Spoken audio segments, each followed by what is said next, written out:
भवानी जय शिवाजी. मित्रांनो, आपण आज रायगडावरती ज्या जागेवरती उभा आहात ती सर्वात अशी महत्वाची जागा आहे की आपल्या रयतेच्या राजाने 6 वर्ष या वाड्यामध्ये वास्तव्य केलेलं आहे. हा त्यांचा बेडरूम आहे. हा पहिल्या चौथऱ्या छत्रपती शिवाजी राजांचा बेडरूम आहे. या भिंतीपासून तर पाठीमागच्या भिंतीपर्यंत 4 चौथऱ्या आहेत. प्रत्येक चौथऱ्याची माहिती सांगणार तुम्हाला. पण हा पहिल्या चौथऱ्याचा छत्रपती शिवाजी राजांचा बेडरूम आहे. छत्रपती शिवाजी राजांनी अखेरचा श्वास स्वतःवर सोडलाय. हा राजांचा बेडरूम आहे. छत्रपती शिवाजी राजांनी 10 वर्ष वास्तव्य इथे केल्या. राजांचा जन्म झाला शिवनेरीवर 19 फेब्रुवारी 1630 मध्ये महाराजांचा जन्म झाला. आणि जो दिवस या रायगडाच्या पदरात पडला आणि तो दिवस दुःखाचा ठरला तो दिवस आहे 3 एप्रिल 1680. अहो, सूर्यदेव मावळला, महाराष्ट्र कोरडा झाला आणि रयतेच्या राजाने अखेरचा श्वास या पहिल्या डोक्यावरती सोडला. हा छत्रपती शिवाजी राजांचा बेडरूम आहे. मग राजाने 50 वर्ष आयुष्य लाभलं. आज आपले 20 वर्ष बालपणामध्ये तर पूर्ण 30 वर्षामध्ये स्वतःला राहण्यासारखं भलं मोठे घर सुद्धा बांधू शकत नाही. पण राजाने मनासारखं घर केलं. मनासारखे राजे झाले. राजांसारखी माणसांसारखा गड होता की अनेक राजे होऊन गेले. यांच्या बापदादांच्या गाद्यांवरती बसून त्यांनी राज्य केलं. आपल्या एकशे राज्यामध्ये स्वतःची गादी स्वतःने निर्माण केली. आणि अशा राजाने शेवटचा श्वास अखेरचा प्राण या जोत्यावरती सोडला. त्यांचा बेडरूम आहे. आपण त्या साईडने जाऊन तिकडे दर्शन घेऊया. मला छत्रपती श्री शिवाजी महाराज जय. होती गरीब कुटुंब की गरीब धनगर गवळ्याचे. सांज सकाळी हिरा येत असे की दूत घेऊन गडावरी. आणि चालत होती उपजीविका त्या लेकीच्या धंद्यावरती. एके दिवशी दूत घालिता हिरा कशणभर विसावली. आणि धाणी नाही आले म्हणी सांज वेल ही पिलून गेली. सूर्यदेव मावलता झाले बंद गडाचे दरवाजे. हिरा म्हणाली मनात भयली घरी ताणबाल माझे. हात जोडणे करी विनवणे अव गडकरी जाऊ द्या खाली मला. गडकरी बोलतात नाही आदना शिवरायांच्या माला. बालाचे 8वे रूप ती माई झाली वेड पिसी. गडा उतरून धावत जाऊनी ती बालाला घे कुशी. अशी त्यावेळी त्या आईची स्टोरी होती. म्हणजे आईचं प्रेम बाळावरती किती असते हे 450 वर्षापूर्वी हिरकणी मातेने सिद्ध केलं. तो पश्चिमेला इकडे कडा येते हिरकणीचा. आता इकडे खलबत कला पाहून पुढे महाराजांचा सभागृह आपण पुढे जाऊया. छत्रपती श्री शिवाजी महाराज की जय. आपल्या महाराजांना थंड हवा करण्याची जागा होती.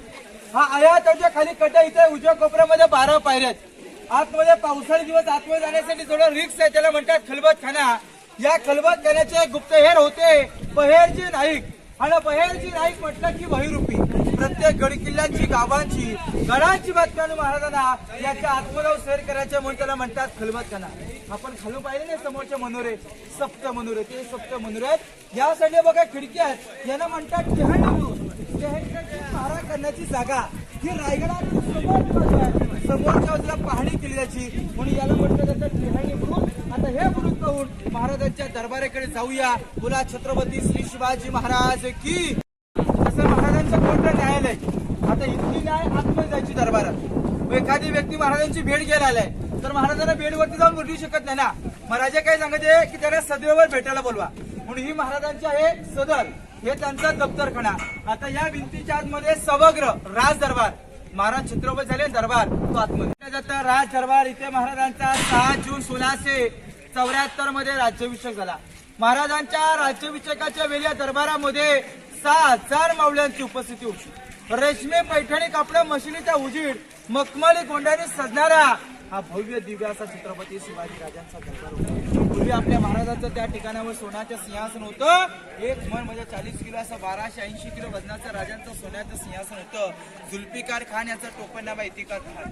3 नोव्हेंबर 1689 मध्ये या रायगड किल्ल्याला सर्वात मोठा अजगर विडा पडला आणि या विड्यात छत्रपती शिवाजी राजांचं त्या जागावरचं सोन्याचं सिंहासन ठेवण्याची भाव घालून विकून त्यांनी नष्ट केले. आणि त्याची ओळख राहिली पाहिजे म्हणून आपल्या भारताची 7वे राष्ट्रपती डॉक्टर ज्ञानी रणसिंग यांच्यासह महाराजांच्या मेघडंबरीची स्थापना झाली आणि मेघडंबरीच्या हाताने महाराजांची मूर्ती आहे. 6 जून 2009 मध्ये युवराज कोल्हापूरचे संभाजीराजे भोसले आपल्या महाराजांचे 13वे महाराज यांच्या हस्ते बसण्यात आले.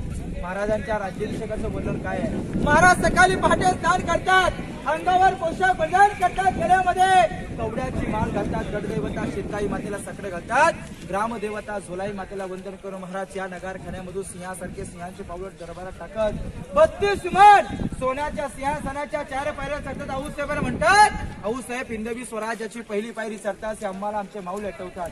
दुसरी पायरी चढतो आदिलगण कोंढाण्याचं आणि मग माझ्या रायबाचा असा म्हणणारा तानाजी मालुसरे. तिसरी पायरी चढतो की निसरीच्या खिंडीमध्ये नुकताच मारला गेला प्रतापराव घुसळ. फेरात मराठे वीर देवळे सत असंख्य वीरांचे नाव घेऊन महाराज सिंहासनात झी झाले आणि पाठीमागून एका मावल्या जोरात गलकाल दिली की महाराज प्रौढ प्रताप पुरंदर क्षत्रिय कुलवंत वंश सिंहासनाधीश्वर महाराजाधिराज राजा शिव छत्रपती श्री शिवाजी महाराज की जय. अशा प्रकारे महाराजांचा राज्याभिषेक सोहळा दरबारात पार पडला. या राजांच्या काळामध्ये लाईट माईक सिस्टीम काही नव्हती. महाराज तिथून हलवाजून बोलले की या गेट पर्यंत आवाज यायचा. या गेट जवळ कोण बोललं की राजाने आवाज यायचा. आवाज आता येतो परंतु पावसाळी दिवस तो पाहता येतो. समोरची उंच इमारत नगारखाना, त्याच्यावर नगारे तुकारे सनई चौघडे दुधांबे वाजले की गडाचे दरवाजे बंद व्हायचे म्हणून त्याला म्हणतात नगारखाना. आता पुढे आपण खोलीचा मान पाहूया. बोला छत्रपती श्री शिवाजी महाराज की जय.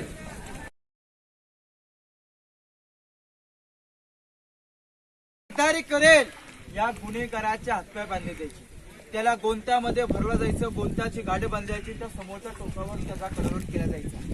पण आपल्या छत्रपती शिवाजी राजांनी कुणाचाही कडरोड केला नाहीये. छत्रपती संभाजी महाराजांनी कुणाला सोडलेलं जायचं असेल तर तुमच्या जबाबदारीच्या टोकावर तुम्ही जाऊ शकता. आता आपण या राजमार्गाने महाराजांच्या समाधीकडे जाणार.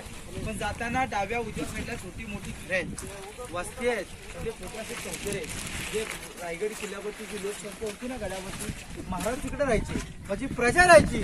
त्या प्रजाची घरात आपण जाताना पाहूया. बोला छत्रपती श्री शिवाजी महाराज की जय.